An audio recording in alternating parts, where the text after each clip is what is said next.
यदि आप तेज चलना चाहते हैं तो अकेले चले, लेकिन यदि आप दूर तक जाना चाहते हैं तो साथ चले। जीवन की यात्रा में कई बार ऐसे मोड़ आते हैं जहां हमारी अपनी शक्ति कम पड़ने लगती है। तब हमें जरूरत होती है एक ऐसे एहसास की जो हमें बताए कि हम अकेले नहीं है। हेनरी फोर्ड ने भी कहा था, एक साथ आना शुरुआत है, साथ बने रहना प्रगति है और साथ मिलकर काम करना सफलता है। आइए इस सत्य को इस मार्मिक कहानी के माध्यम से समझते हैं।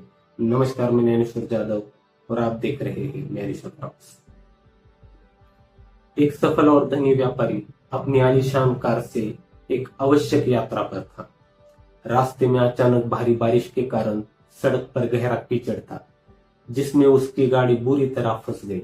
व्यापारी ने इंजन की पूरी ताकत लगा दी, धक्का दिया, लेकिन गाड़ी धंसती चली गई।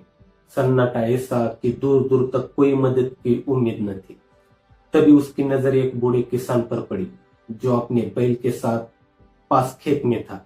व्यापारी की गुहार सुनकर किसान अपनी लाठी टेकता हुआ आया और बोला, साहब, घबराइए मत, मेरा प्यारे इस गाड़ी को निकाल लेगा।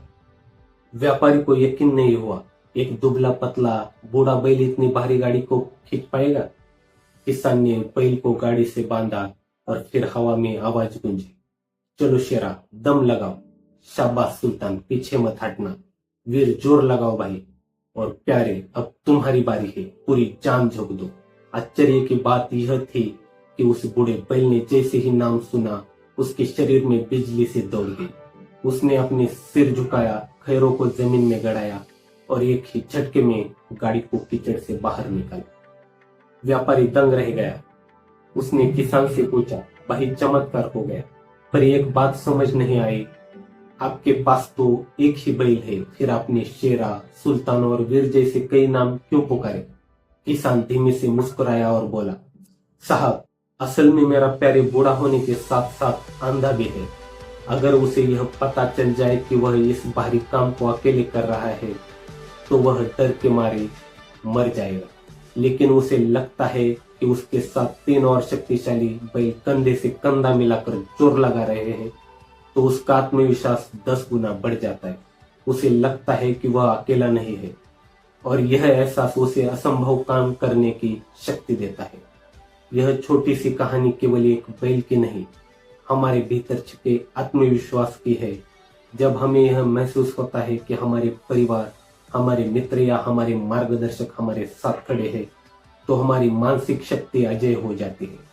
महात्मा गांधी ने कहा था, शक्ति शारीरिक क्षमता से नहीं आती, वह एक अदम्य इच्छा शक्ति से आती है।